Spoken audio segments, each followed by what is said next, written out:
Hey guys, so we are back with Akshay this time. He's a co-founder of Blocumen Studios, and we've done a lot of events in India together. He started off with blockchainedindia.com and did a lot of community work, him and I together and separately as well. He did a lot of India tours. I was very much in Delhi focused. He was in Bangalore and Mumbai also. So yeah, we would love to hear more about you, man. Sure, thanks. Thank you so much, Anupam, for giving me this amazing platform. You, Manu, rest of the Octaloop team is doing amazing work. Right. So thank you so much for this opportunity. Hi, everyone.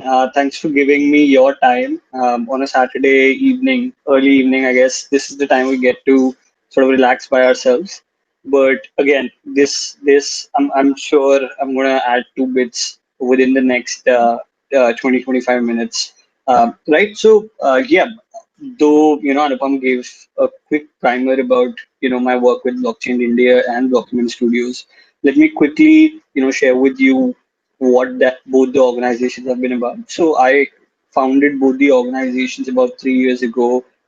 I was working about, I think 6 years ago, I was at Tim Draper's incubator, and that's where I was building a live streaming company at the point. But I realized within quick 3 4 months that blockchain is going to be the thing of the future, and with that small, I would say, time that I spent within that ecosystem, I realized this is something that we cannot miss. Right? So in the last 3 years, blockchain India has become the largest community for blockchain enthusiasts in the country. We have about 25,000 plus members. It has broadly been focused around knowledge sharing in the space of blockchain. The community is themed around collective consciousness, broader belief in decentralization, and we are very much you know in line with what's needed to impart our members information around Web 3.0, blockchain based applications that fit in the Web 2.0 environment. And that's what we do at Blockchain India. At Document Studios, where while all of the knowledge sharing and builds acumen at amongst our members, Document Studio is about taking or helping those people to go to the next step, wherein we kind of help them with early stage support in executing their vision. And we work with some of the best teams in the blockchain space, crypto space. For example, in the past 3 years, we worked with Consensus, R3, Cosmos, Tezos, Algorand, Open Application Network, Chain Security, IOTA Foundation, and these are some of the top projects. And, some I'm forgetting. We've just had, some amazing time working with all of these projects towards realizing their vision, because these are some of the top visions in the Web 3.0 space. And we help create opportunities for our members through these associations of ours. I also happen to represent Draper University, which is the same incubator that I took part in 2015. So I mean, the idea is to bridge gap between the San Francisco or the Silicon Valley ecosystem and the Indian ecosystem in that format, right? So yeah, that's a quick primer. Today, I'm going to be taking a bird's eye view of kind of like analyze what's transpired in the last 3 years, and how we are sort of adjusting or evolving with an understanding that comes from the previous times, right? So I'll quickly share my screen. Okay, 1 second.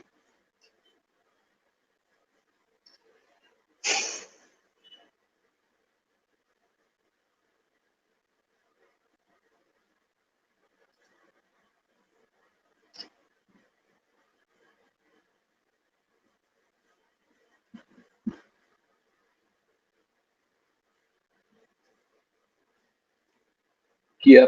Can you guys see my uh, presentation? Once again, I'll just go back to the screen. Awesome, awesome. So I guess then yeah. So today I'm going to be talking about what sort of transpired, and broadly looking at, starting from the very first few, or the early times in the blockchain space, it has broadly been all about, the promise of blockchain. And, if you look at the promise, it was basically, Bitcoin that sort of established a whole new entry for an industry that, nobody was probably gearing up for, right? And in that case, Bitcoin has proven its value already in a lot of ways, with having touched a $200 billion benchmark. And Ethereum has, again, done a bunch of stuff, with the whole distributed internet proposition. But what was it really about to me? I like to think of things in a very simple base principles manner. And for me, it was basically, you know, broadly about, these two areas. One, being that of state-free money, which was kind of, brought together as, kind of was deep-rooted in these two inventions. One being that of, preventing double spending. I'm sure, we've had an amazing set of sessions before, so you guys must already know, you know, what double spending means, or, how that sort of enabled this whole new ecosystem for assets to be mapped digitally, and that to, becoming in some senses digital first or natively digital, right? But the idea there was that at first this whole notion, collaborated with the idea of money, with the idea of, if you cannot, double spend digital files, and if you integrate that with money, you have, this whole space of digital first currency that's possible.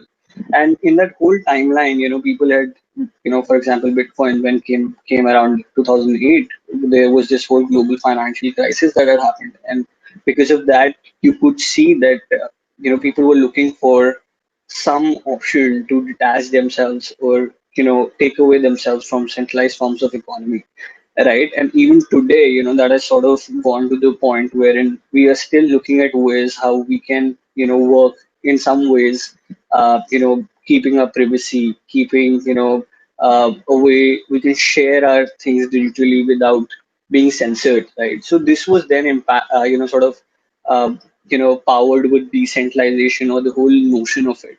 And because of that came, censorship free money, or state free money, right? So that was one of the main propositions. And the other was, once you had this whole accounting system that could account for any digital file, you could basically, one, map it to anything possible. So any kind of digital assets, be it real estate, be it IPs, be it anything, right? You could create systems, or ledgers around any of these assets, right? So the whole idea was, once you have this, non-corruptible data, once the account of, an asset is sort of recorded through a digital file, you could not change it because of it being on, an immutable database.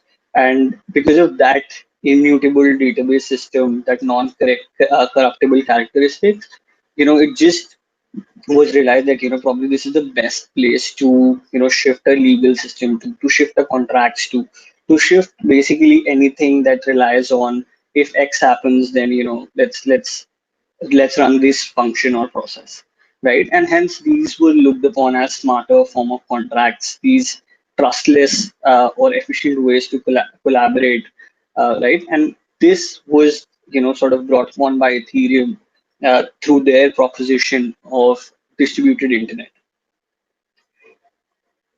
Though, seeing it as a new internet, wherein, this new distributed internet was supposedly one of value and not just one of information, to just share what that meant in this world, was that, the current value, if you look at what the Cisco's CEO stated of the internet, it sort of valued it around the neighborhood of $19 trillion, with the internet of information. Now the idea was that we're looking at a evolution of internet, wherein the network of systems, itself, takes in the notion of value, apart from just information. So you could just see what that meant, hypothetically, for everyone that was in working in this environment. And I'm sure, this space from very early on was all about disruptors, and it still continues to be that. But, when you look at the reality, it was totally different from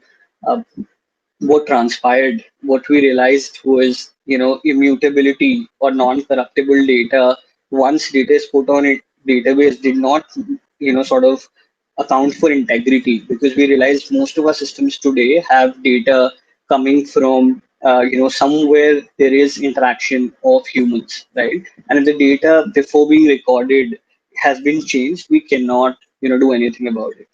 So, this took the notion of it being useful as, sort of immutable database in a lot of ways.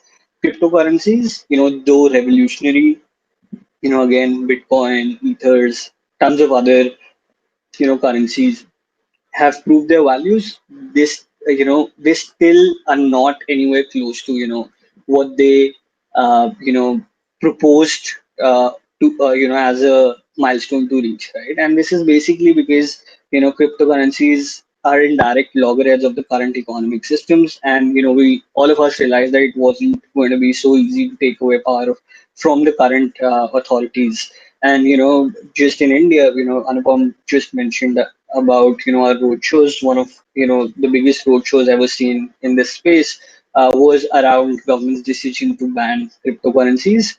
And we got about I think 400-ish companies, about close to 3,000-ish members participating physically, while, about another 7,000 participated through live internet facilities, right? All of those were, in a sense, to get together people, because we realized that this is not going to go so easily. And then, there was this whole notion of, complete decentralization being, the solution, or, any other form of, sort of stance away from complete centralization would not be useful, right? So, for example, there was this whole conversation in probably every meetup or every conference that was taking place in this space, that, how enterprises did not want complete decentralization, and still they, were trying to fit in blockchain. So we realized that, all of these factors, helped blockchain in not, or sort of prevented blockchain in not reaching its sort of value. But, we were quick to realize that in the 3 years that there is a disconnect, and we that led to some critical thinking, because, the only way of moving ahead is realizing that we're stuck somewhere. We The only way to, for, kind of coming upon a solution was to figure out that there was a problem at first. And, after some critical thinking, we realized the disconnect was basically because, one, we were talking about a world that's totally different from the one that people currently live in, right? You're looking at changing, habits that have been formed over years in no time, right? So that was something that we saw as a disconnect. And something else that's sort of commonplace in the whole, ecosystem. And, probably I am also, kind of in some way, I've done the same mistake of thinking of building everything from a very technology oriented nature, instead of, understanding that things are to be built in terms of solving a problem. It has to not create, its own set of new problems, and specifically with the idea of understanding how this whole ecosystem works. Because to the layman, the more the jargons, or the more pillars that you create, which someone has to understand to participate, or, go into a structure, the more it takes away that solution from adoption. And we realize that disconnect, could only be solved through probably two, probably a solution with two faceted, features or functions. And this was, I would say it was, our solution in our heads is sort of pillared around conscious decentralization, which sort of means, the broader idea that there will be applications that are completely decentralized. There will be tons of applications that will work best in centralized formats, and there will be applications that will form somewhere in the middle. So the idea was to look at all of it as a spectrum wherein it on the far end, one side end of it is a completely centralized system, and on the other is completely decentralized system. And we feel that there going to be applications in all aspects, all or on basically all three areas of the spectrum, right? And then the second one was that while building everything, we have to be as close to understanding what's the current ecosystem, what's the problem there, and solving for that problem, and not try to create like a utopian world in our quest to solving the problem, and sort of in turn creating a new set of problems in itself. Right. While we realized this, as I mentioned, we've been working with some amazing global teams, and one of our Canadian partners was, kind of a little ahead in the same journey, and they were looking at analyzing how blockchain could, if adoption was an issue, what would be, kind of the point wherein you can, add most value at a scale, right? And that was their, kind of hypothesis. If you have to get to the largest scale, you have to figure out areas where there is kind of in a way maximum adoption already, right? And if you look at probably the current commercial ecosystems, or current software ecosystems, or any kind of commerce ecosystems, you would realize that the top out of the top 10 companies publicly traded, you would see six of them are platform oriented. And in a lot of ways, we feel that platforms are gaining more and more visibility in the eyes of people, right? And hence we see them as the new enterprises, from the Ubers or Olas we step into, or the Flipkarts that we purchase our stuff online from, or even from these Netflixes that we binge on, or stream live on, in a lot of ways, all of these are platforms, right? And hence we feel that we've reached a point wherein platforms have seen an unprecedented adoption, or an unprecedented amount of viewership or user base. And in that whole context, we feel that if blockchain has to add a lot of value, we have to understand if we can marry in the idea of blockchain with any gaps that are there in platform economies. And I'm specifically mentioning them as economies because some of these platforms have kind of transpired the economy, or like GDPs of countries itself, right? So we realized that once we started looking at these platform uh, ecosystems, we realized, or platform economies, if you will, we realized that there were some unintended consequences that none of these teams realized they would create, because frankly these systems weren't built to cater to this kind of scale when they were imagined at first. And we've brought to the inspiration by this Canadian team that broadly the gaps are broadly the gaps fall in either of the 3 points, right? That we feel we can categorize everything while working in platform environments. So these three, as illustrated on the screen, are about ownership, stakeholder alignment, and common goods. And I'll take you through each one in a very brief manner. Uh, so ownership, if you see any platform ecosystem, there are multiple stakeholders, right? And so if you take probably the example of Amazon, we would see that there are buyers, definitely there are sellers, and there's the team that builds and runs the platform, right? So you directly see three stakeholders. There are obviously logistical teams that interact with the system as well, and they're a stakeholder of its own. But for simplicity, if you look at these three ecosystems, you would see that there's already an ownership shrugging off in terms of when it comes to responsibility.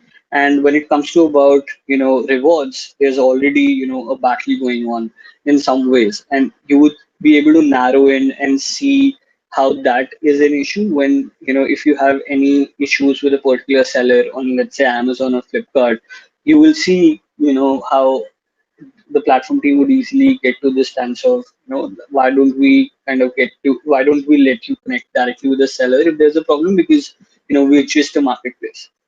And when it comes to uh, you know about rewards, the money flows through the platform, the data is sort of owned by the platform, right? So there's a clear tussle of ownership there. There is definitely a misalignment between stakeholders, in the sense that if you see, Flipkart and Amazon had to be stopped by the government in investing in companies that were selling on their platforms, right? If in a lot of cases they were stating they were just marketplaces, and specifically in areas where kind of goods that weren't either in some ways right for a particular environment were sold, or was the goods that were right but were sold unethically. You would see that how marketplaces said, quoted that they were just platforms, they did not participate with the commerce that happened on the platform, right? If they took that stance, the government, kind of prohibited them from participating in the amount of goods or inventory that gets sold on those platforms, right? Right. And at the same time, you would see multiple platforms. So, for example, Amazon focuses on, Amazon has a heavy focus on one of the stakeholders, which is the customers, right?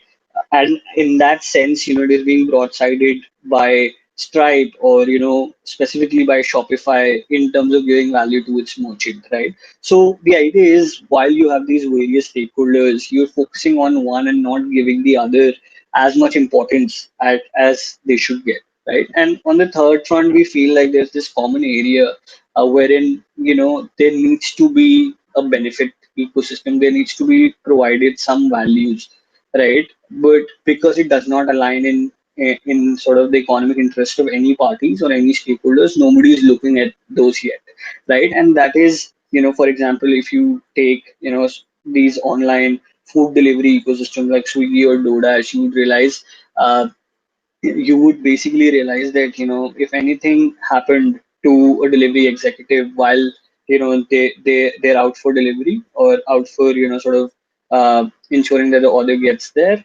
the end customer, you would see that if anything happens to them, they don't have any, for example, insurance protection, right? And if you looked at this new gig economy platforms, and in a lot of ways, it's supposedly said that these are going to replace the current enterprises or the closed ecosystems of enterprises in a huge manner. You definitely have to fill in, specifically employee benefits, or these gig workers benefits for them, right? So that's broadly about the common goods ecosystem, right? So we, looking at these gaps, sort of believe that there is a third front, apart from straight-free money, cryptocurrencies, DeFi, sort of something that Harsh briefly touched upon in just the last session. So there is a third front possible that's away from straight-free money. There's definitely, it is different from building decentralized versions of the current network systems or the current platform that we see, because we just feel that it is, the problems that one was facing while, let's say, YouTube was built, right? In a way that they could share, their content with everyone. For example, a musician could share their, content with the users, or with audiences at a mass scale, uh, has been solved, right? Now, probably the problem of, these artists owning their data or not making enough money, because most of it, or a significant portion of it, is being taken away by the platform.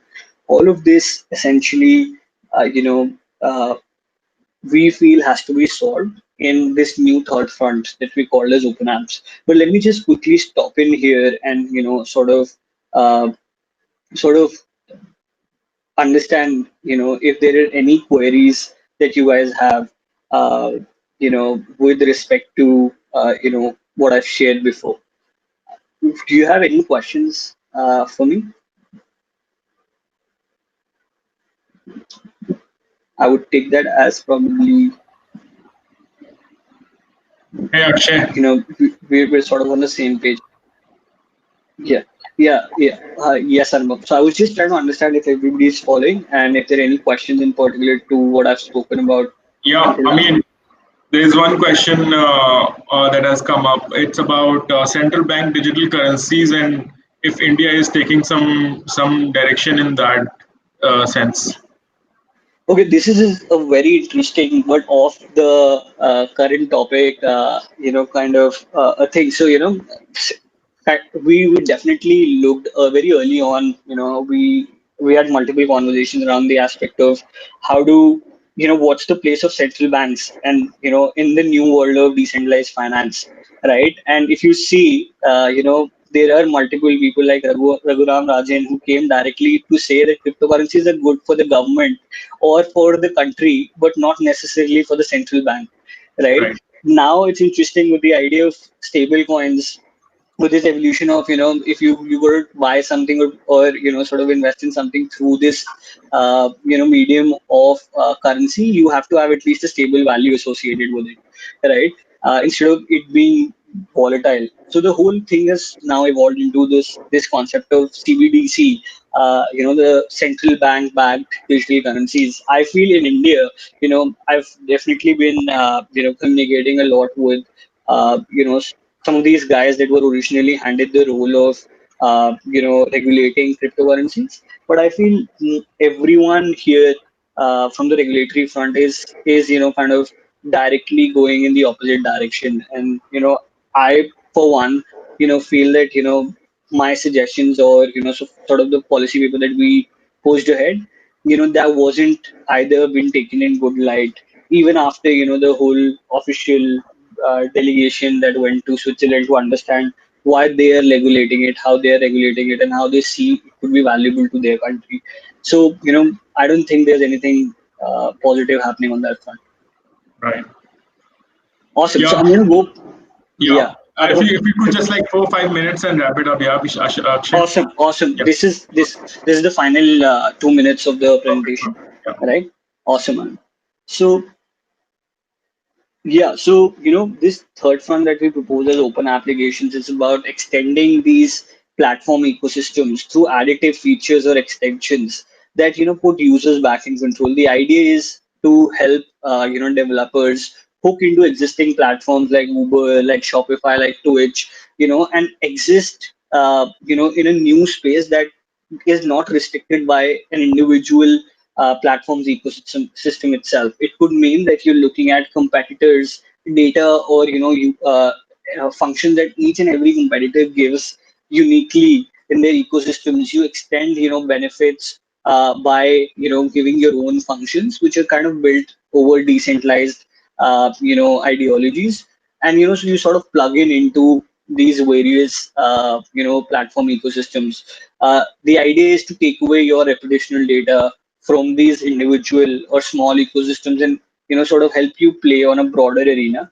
How we have done that with a few applications, is that we're creating extensions. So for example, if you're viewing a particular website online, through a Google Chrome extension, you could click, let's say, uh, you could in one click share the data that's on your screen. So in case you have, let's say, your data mentioned on a platform like Uber, for example, if somebody is a driver and they're looking for, let's say, financial support, right, in terms of sharing that this is the amount of business that they have done through the platform, they could easily plug into that extension and give their data, which could then be used to create a new alternate model for serving gig economy or gig workers, if you will, right? So the idea there is to use this new design space of open apps to innovate freely and have autonomy over what developers want to create or what users want to witness when looking at a particular platform ecosystem, right? So I mentioned that this inspiration or motivation has come from a great extent from our a Canadian partner, Open App Network, and which has sort of created an infrastructure for this whole design space, or sort of filling in this vision through an infrastructure, right? So the idea is they've created this whole decentralized, kind of in its vision, an interoperable network, wherein you could host these open apps. You could, there are a certain set of common things that you would require that they've already built. You could use that directly, and you could then look at catering to the scales of the platforms. So when you look at open apps, I see it as this new way of delivering value, and at the same time, the current entrepreneurs that will become as big as probably the Amazons of the world, in another 10 years, to us feels like they will be catering to users on a huge scale, and probably that will come from the platform environment, right? So what does this whole vision has to do with what we're working on today? So we've created two things at Blockchain India. Broadly, one is the enterprise working group, where we're looking at platform specific enterprises. We're looking at people or ancillary people within the broader platform ecosystems. We're trying to bring them to a working group. We're trying to sort of get them to collaboratively or collectively think about what can be the solutions that can come about in these platform ecosystems, right? And we're at the same time, we've started a 100 days of code initiative, wherein we get developers, business minds, and marketeers together. And the idea there is to sort of, in a span of 100 days, they work every day for a couple of hours, as their side project, if you will. They'll learn about the essential skills to build an open app, to build a blockchain based solution, and then get to the point wherein they could sort of build an open app themselves. And this we are getting committing resources to through Blocumen Studios, which is a venture production studio. Right, so broadly 100 days of code, you learn how to develop on the ON, you build every day for an hour, share your experience in development on Twitter, so that you can interact with the global community that's going after this. You can ask your doubts with the fellow community members that are going through the cycle with you. So in the last cycle, we had about 10 people that participated. Out of them, 7 ideas have come about. We have our pitch day next Saturday. Would love to welcome you all to see what has come out of the exercise. The top three there are getting about collectively about 8,000 USD grant money, irrespective of any conditions, and then they're getting support directly from incubation by Draper University, wherein where Draper University, or the Tim Draper's incubator is sort of putting in $4,000 for every idea or every entrepreneur that gets selected, right? And there are 5 spots, but again, enough for the 7 ideas that it's getting pitched. Again, top projects or developers, are being supported directly by Blocumen Studios further in terms of funds, in terms of sweat, in terms of guidance, direction, and then probably even like for example, we have about 3 participants in mind that we're going to also uh, you know kind of give side money to help with the next cycle, so that whatever they've learned through the previous cycle they can impart or grow on that knowledge base while the second cycle of 100 days of code is going. So I would love to have you all participate with us. These you could reach out toward through our Twitter or Facebook. We our handle is blockchain IND on Twitter, blockchain ED India, right? So happy to sort of converse with you all. Happy to have you participate within the broader community as well, if you would like.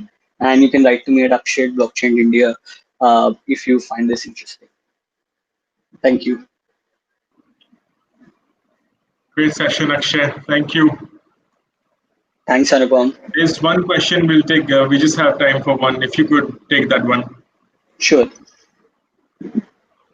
Yeah. So, what are the sectors you think benefits the most from blockchain evolution? Yeah. So, I feel uh, definitely the commercial ecosystems the e-commerce as a space, has proved, that a lot of things are possible on that front. That benefits a lot from blockchain's evolution. I feel fintech definitely, as you already know, is kind of like a broad area where this adds value. But I think something that just cannot be missed is this whole idea of decentralized autonomous organization, wherein you were governing together in sort of automated ways. You've created systems that are kind of uh, preventing powers or power structures from getting abused. I think that's also an amazing area where this will get utilized. So platforms, DeFi, the whole alternative financial systems currently, and then the whole DAO space, governance wherever it is required, in broader citizenship or even different ecosystems that we're creating virtually. Perfect. Thank you, Akshay. Thanks a lot. Thanks, Anupam. Thanks for giving me this platform. You and your team's doing an amazing job. Perfect, man. Sounds good. Sounds good. Thanks. Awesome. Okay.